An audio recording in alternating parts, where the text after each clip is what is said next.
mensahe natin, Matthew chapter 7, verse 13 to 14. Ito ho, pinamagatan ko itong, enter by the narrow gate. Enter through the narrow gate. Pwede ho ganon. Itong mensahe ng Matthew ay mensahe mismo ng Panginoon at magugulat ho kayo, isa ho ito sa pinakamaikling parable sa Biblia. Okay? Matthew, basahin ko na lang po. Matthew chapter 7, verse 13 to 14. Enter by the narrow gate, for the gate is wide and the way is easy that leads to destruction, and those who enter by it are many. Okay? So si Jesus Christ nagpapaliwanag sa mga followers niya. Meron siyang nag-preach si Jesus Christ dito. Sabi niya, alam niyo, pumasok kayo sa makipot na pintuan. Dahil maluwang ang pintuan patungo sa kapahamakan at marami ang mga pumapasok dito. Kaya nga idiniin niya dito sa mensahe ito, yung word na enter by the narrow gate ay isang utos. Sino nagsabi? Si Jesus mismo. Kaya nga, nung naging Christian ka, pagpasok mo sa isang pintuan, pagpasok mo sa isang daan na makipot, hindi magiging madali ang buhay. Dahil makipot ang pinasukan mo. Eh, pastor, pwede ka pa kumatras at doon sa maluwag. Ang problema sa maluwag, kapahamakan ng dulo. Hindi naman. Okay, choice natin yon.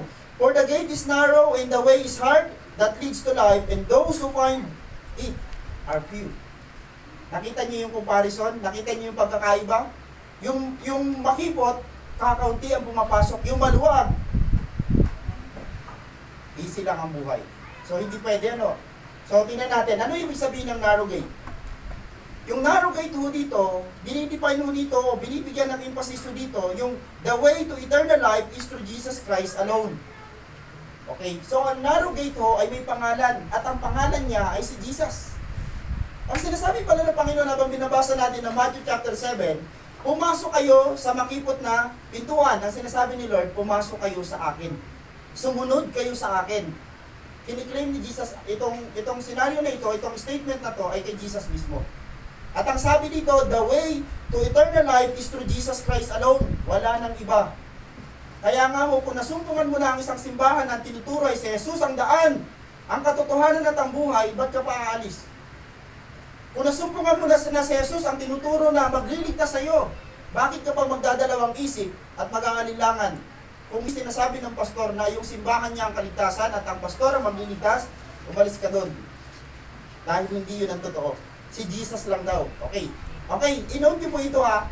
Juan chapter 10 verse 9, malinaw. Sabi ni Jesus Christ, ako ang pintuan. So na-confirm natin ngayon, yung narrow gate, yung pintuan na sinasabi ni Jesus Christ sa Matthew ay siya. Ako ang pintuan, ang sino mang pumapasok sa pamamagitan ko ay maliligtas. Pangako. Kapatid, ligtas ka na. Alam mo ba yung katabi mo, ligtas na yan? Eh pastor, bakit kaya may mga problema pa? Natural. Nakatira ka sa mundong puno ng problema. Alam niyo, ang mundo natin ay corrupted. Tandaan niyo, nagkasala ang tao, kaya ang sanlibutan ay naging makasalanan. Naging pangit, naging masama. Huwag mo nang asahan na nakatira ka sa makasalanang mundo, hindi ka pa rin magkakasala. Hindi ka pa rin magkakaroon ng pagsubok. Kung ayaw mo na ng pagsubok, mag-pray ka na kay Lord, nakunin ka na. Lord, ayoko na po ng pagsubok. Parang sinasabi mo sa Panginoon, Lord, kunin mo na ako. Hanggat nandito tayo sa mundo, may pagsubok. So sabi dito ho, maliligtas, papasok siya at lalabas at makakatagpo ng pastulan. Pagpasok mo sa makipot na pintuan, pagpasok mo kay Jesus Christ, pagtanggap mo kay Lord, nangako ang Panginoon, may green pasture.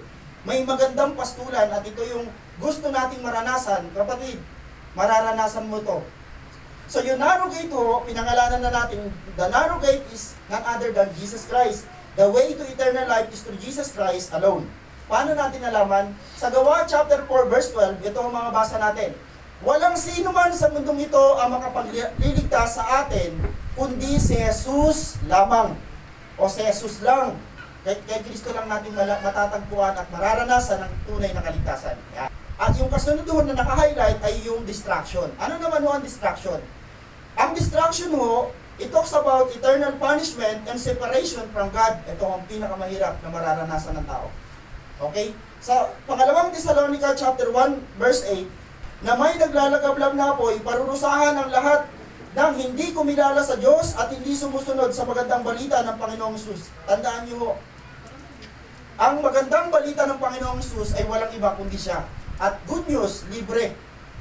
Yari daw ho mga taong hindi kumikilala sa Diyos at hindi kumikilala o sumusunod sa magandang balita ng Panginoong Hesus, libre na. Ang kaligtasan ay libre na. Sabi ng iba, libre pala ang kaligtasan, dapat kami lahat ay maligtas. Libre ang kaligtasan, hindi mo naman kinuha. Okay, may libreng sandwich. Ay, praise God, totoo ka kasi libre, hindi mo kinuha. Ano nangyari? Nalaman mo lang libre pero hindi mo naranasan kung anong lasa. Tama? Kailangan may gagawin ka pa rin. Una, manampalataya. Yan ho ang ating pinakagawa. Manampalataya. Ayan. Okay, 9. Magdurusa sila ng walang hanggang kapahamakan at mahihiwalay sila sa Panginoon at sa dakila niyang kapangyarihan. Yan ang pinakamalupit na parusa sa lahat. Hindi ho yung mapunta ka sa impyerno, kundi ho yung mawalay ka sa Diyos habang buhay. Kaya alam mo kung bakit nalungkot si Eva at Adan? Dahil ho, masiseparate sila sa Diyos. Sabi ng Diyos, mamamatay kayo kapag kumain kayo ng prutas na pinagbabawal. Sabi nung skeptic, sabi nila, hindi naman sila namatay. Pero ang totoo ho, nahiwalay. Kamatayan po yun, spiritual. Okay? So balikan ko lang ho, ito ang pinakamalupit na mangyayari. Eternal punishment and separation from God, yan ang pinakamalupit na punishment. Yung mawalay ka sa Diyos ng habang buhay. Yan ho ang ayaw ng Diyos maranasan ng tao. Kaya lang, tao na ho ang pumili niyan.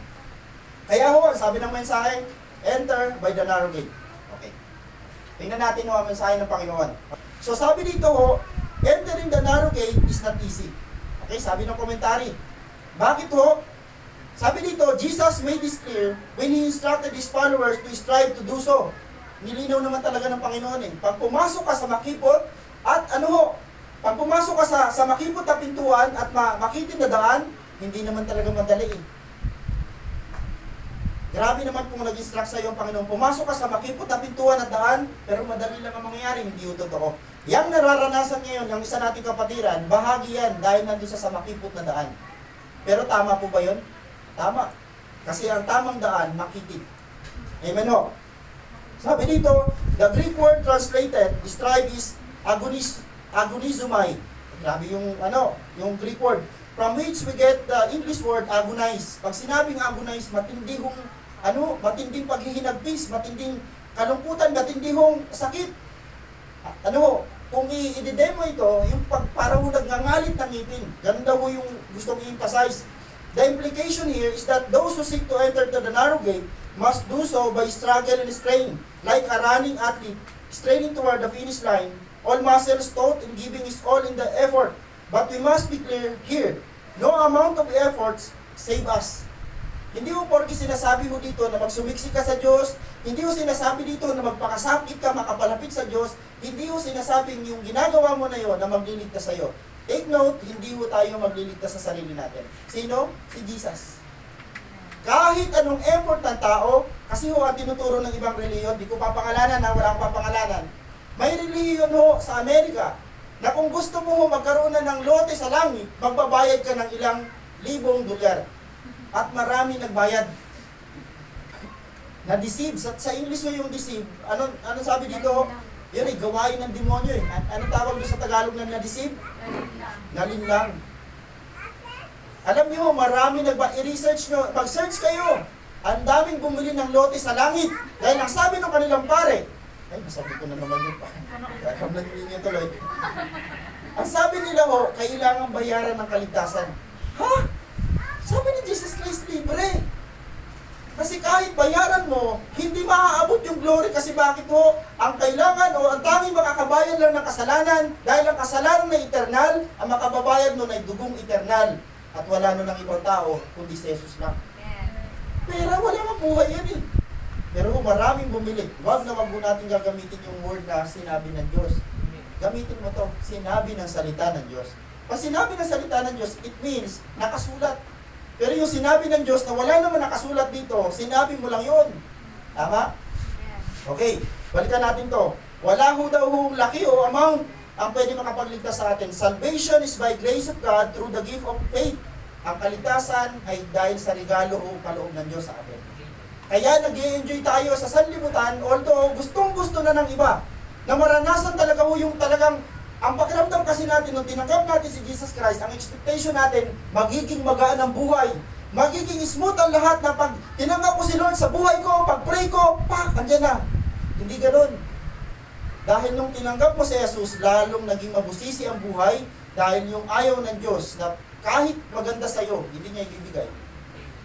Nag-pray ka ba ng isang bagay na alam mong okay naman, ang pinag-pray mo naman, Lord, wala po kaming bahay, pero Lord, bigyan mo po kami. Nakita ng Diyos, pag binigyan ka, hindi ka na magsisimba. Lalayo ka sa Diyos. Ba't ibibigay ng Diyos? Tama? Para kang magulang na humingi ang anak mo ng ahas, tas binigyan mo siya. Ang Diyos, hindi. Pag humingi ka sa Kanya ng tinapay, yun ang ibibigay niya sa'yo. Pero kung humingi ka sa Diyos ng mukhang tinapay, pero yung tinapay na yun, hindi naman talaga totoong tinapay, sa harapan ni Lord, hindi niya ibibigay. Kahit mukha yung maganda. Okay? So, but entering the narrow gate is still difficult because of the opposition of human pride. Ito ko mahirap, kaya ang daming tao ayaw maging Christian, ayaw makapasok sa presensya ng Diyos, ayaw sumunod sa Diyos dahil may sarili siyang pride. Ang number one na pride ng tao, kaya ayaw niya mag-born again, ayaw niyang kumilala sa Panginoon dahil number one, kaya niya naman daw iligtas ang kanyang sarili. Alam niyo bang ang turo ng ibang reliyon, pag mabait ka, ayos ka kay Lord. Sa atin, tinuturo din natin yon. Pero yung magiging mabait, hindi siya nakakaligtas. Pero okay yun sa simbahan natin. Hindi naman pwedeng ituro yun na sa simbahan ng mga born again na hindi okay ang gumawa ng mabuti. Sa simbahan ng born again, ang paggawa ng mabuti hindi nakakaligtas. Pero okay gawin. Okay? Dahil po ang totoo, ang nakakaligtas ay yung pananampalataya kay Jesus lamang. Okay? Meron tayong human pride. Meron tayong our natural love of sin. Ulitin ko lang ho, bilang tao, kapag ikaw na lang mag-isa, alam ng Diyos na talagang may mga bagay na natutokso ka pa rin. Kahit hindi mo yan sabihin sa katabi mo, meron talaga. Dahil alam ng Diyos yung kahinaan, meron ka at ako. Ako hindi nyo ako kilala, pero mahina ako. May kahinaan ako. Kaya nga ako nakakatayo ako dito sa biyaya at grasya ng Diyos. Kaya siya lang ang aking binabanggit, hindi ang sarili ko. Dahil kung ako lang, marumi po ako sa harapan ni Lord. Ang tanging luminis lang sa akin ay yung biyaya ng Diyos at yung dugo ni Jesus. Okay? Natural love of sin, meron talaga tayo. Kahit bata, sino nagturo sa bata magsinungaling? Pero marunong na sila. Bakit kaya? Meron tayong kasing kasalanan mula kay Eva at Adan na kahit walang magturo, kusang lumalabas. Ang mga bata, at pastor ang tatay, pastora ang nanay, walang nagturo sa bata magsinungaling, magmura, pero natuto. Bakit kaya ho? Meron yan nung inborn sa kanya. May nagturo ba sa bata mangupit? Pero ang bata kaya mangupit kahit wala magturo. Magsinungaling. Kasi nga, likas na sa atin. Likas sa tao mo, pagiging makasalanan dahil sa ating mga ninunong si Eva at si Adan. Pero ho, yan, okay. Nililinaw dito ho, na napakahirap pumasok sa makiting na daan dahil ho, may pride ang tao, mayroon tayong natural love of sin, kahit mga Christian na ho, na dapat hindi na nagpapatuloy sa kasalanan, mayroon pa rin talagang time, bilang taong may laman, grabe, gusto natin isang bagay, ma-express lang natin, masatisfy lang yung laman, pero alam niyo, pag natapos yung bagay na yon, hindi na maganda. Parang nakakadiri ng tingnan yung katauhan natin. Okay, tuloy natin. Okay, pride, natural love of sin, and the opposition of Satan and the world in his control, of all which battle against us in the pursuit of eternity. The exhortation to strive to enter is a command to repent.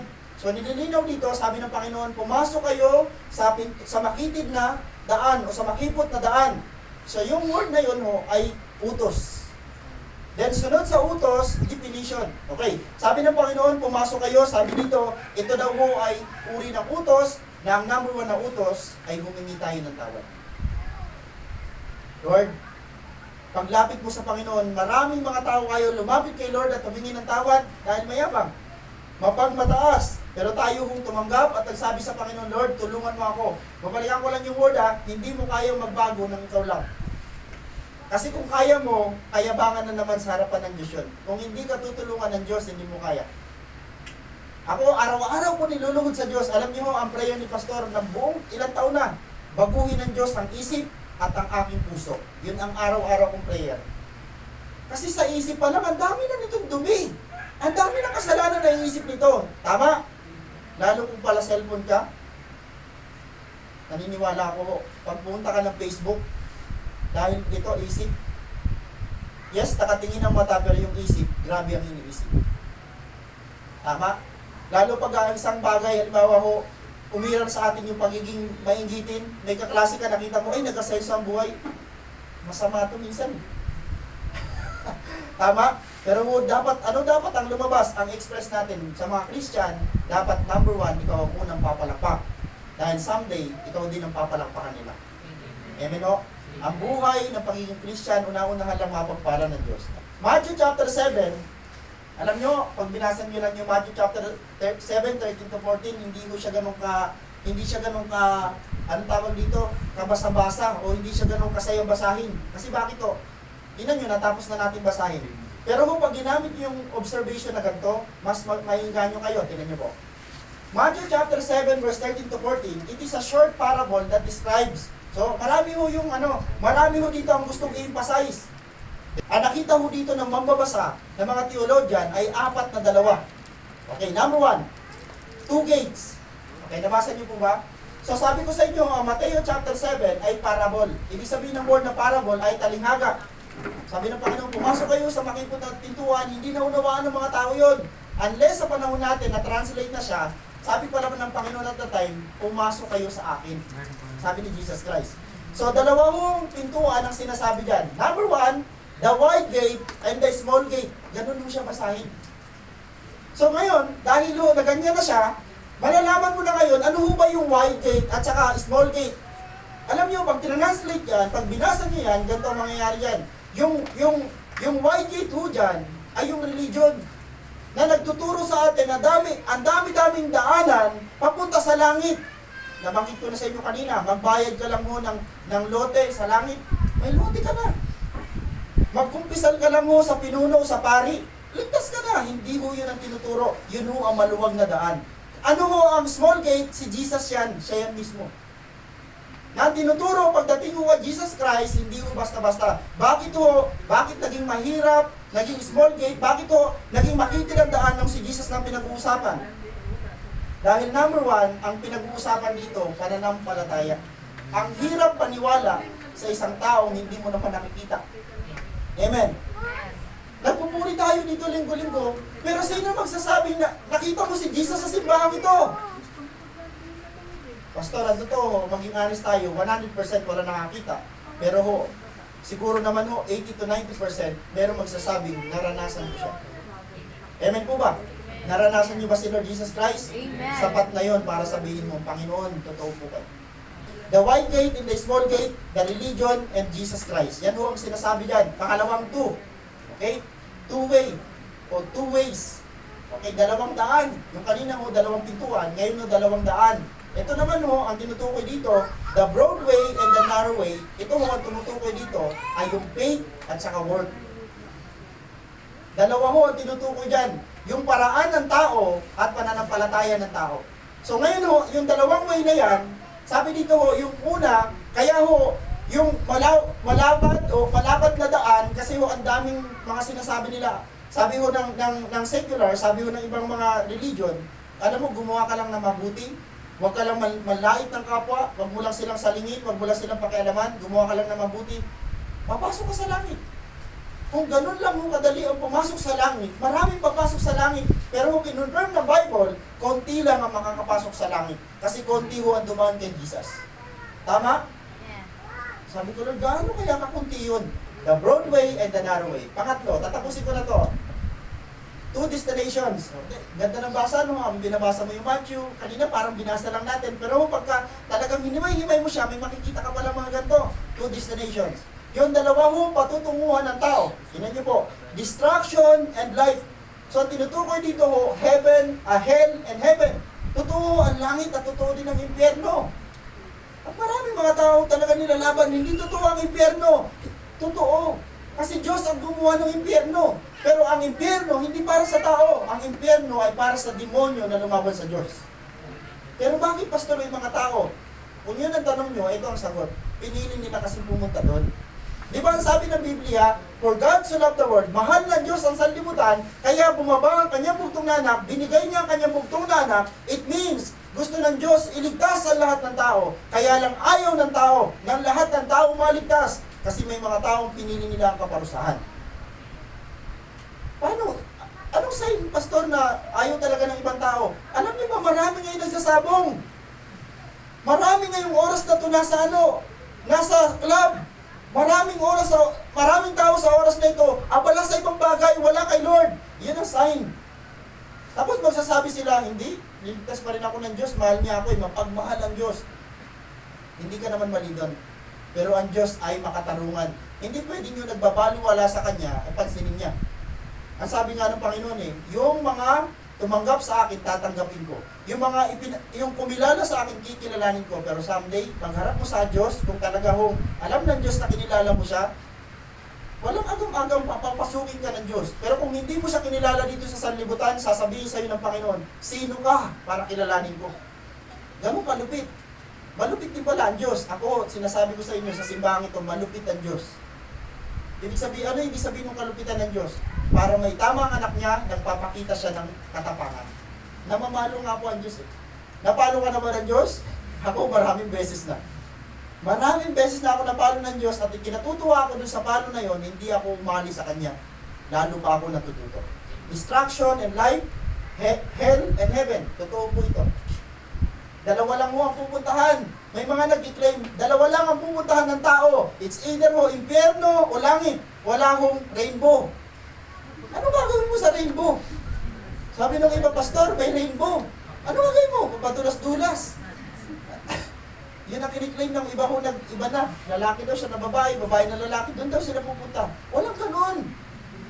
Sino gumawa nun? Sabi ko, may mga ganun tao Buti na lang nagbabasa ka ng Bible. Ginagamit nilang rainbow, maliho ang kulay. Alam niyo ba ang rainbow na ginagamit ng mga yon?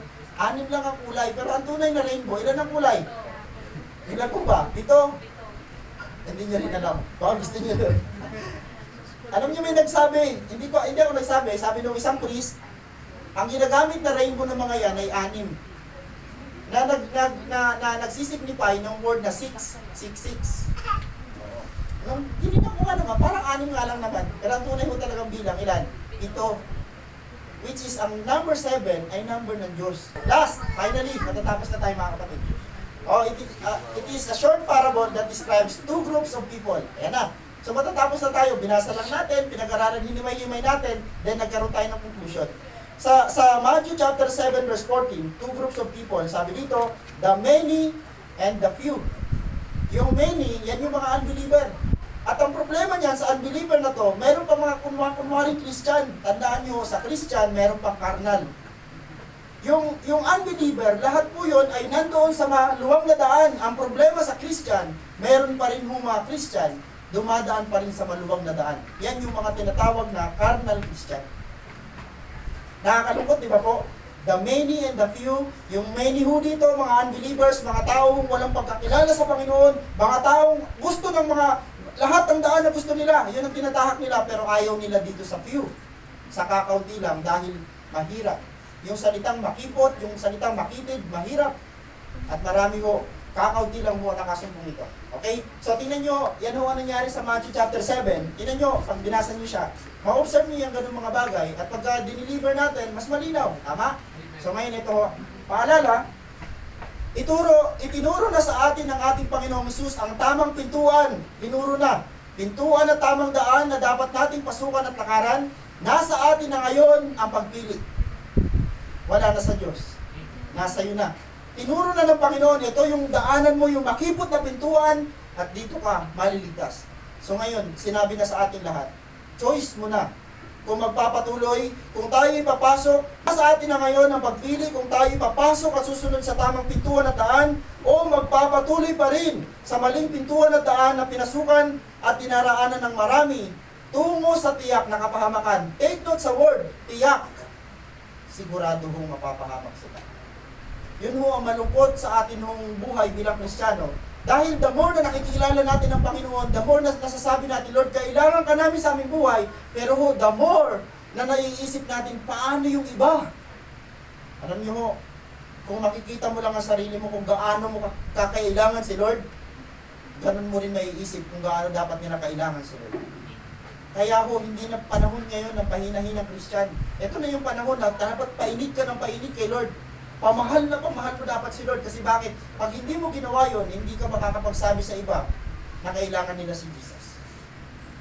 Si Jesus lang pati ang susi ng kaligtasan. Okay? Matthew chapter 7 verse 13b, sapagat maluwang ang pintuan at malapad ang daang papunta sa kapahamakan, at ito ang dinaraanan ng marami. Napakasamang balita. Napakasamang senaryo ang sinabi dito sa verse na to. Maluwag na daan at marami ang dumaraan dito. Kaya wag na natin i-compare ang church sa secular, wag mo na i-compare yung church natin sa mga nakikita mo mga church dyan na nag-i-exist, wag mo na i-compare. Ganun talaga reality. Diyos na nagsabi, Panginoon na nagsabi, marami ang dadaan sa maluwag na daan at kukunti lang ang papasok sa makipot na pintuan. Okay, tandaan. Ang Panginoong Hesus lamang ang tanging tamang pintuan at daan upang tayo magkamit ng buhay na walang hanggan at makapunta sa Ama. John chapter 14 verse 6, I am the way, the truth, and the life. No one comes to the Father except through me. Sinasabi ng Panginoon doon, alam mo, ako ang daan, ako ang katotohanan ng buhay. Walang makapupunta sa Ama kundi sa pamamagitan ko. Grabe yung ini-introduce ni Lord yung kanyang sarili, ano? Pero ang dami pa rin hindi naniniwala. Okay? Mahirap ang pasukin at daanan ng pintuan, at ang nais ng Panginoong Hesus na pasukin at daanin natin, ito pa rin ang piliin natin. Yan ang conclusion ko. Kahit mahirap ang maging Kristiyano, kahit mahirap ang pinagdadaanan ko nung naging Christian ako, kasi nag-i-effort ako kay Lord, pipiliin ko pa rin maghirap. Pipiliin ko pa rin mag-effort dahil alam ko, Lord, ang ginagawa ko na to, mayroon itong benepisyo, eternal. Amen? Tandaan o hamon, piliin at manatili tayo sa tamang pintuan at daan ay tinuro sa atin ng ating Panginoong Hesus. Piliin at manatili tayo sa makipot na pintuan at daan tungo sa buhay na walang hanggan. Gaano man kahirap ang ating maranasan, then finally, dito ko didinan. Piliin at manatili na tayo sa ating Panginoong Hesus dahil siya ang makipot at siya ho ang tamang daan patungo sa buhay na walang hanggan. Amen, no? Yan ho ang mensahe ng Panginoon. Enter for the marriage. Sa Diyos po ang pinakamataas na papuri.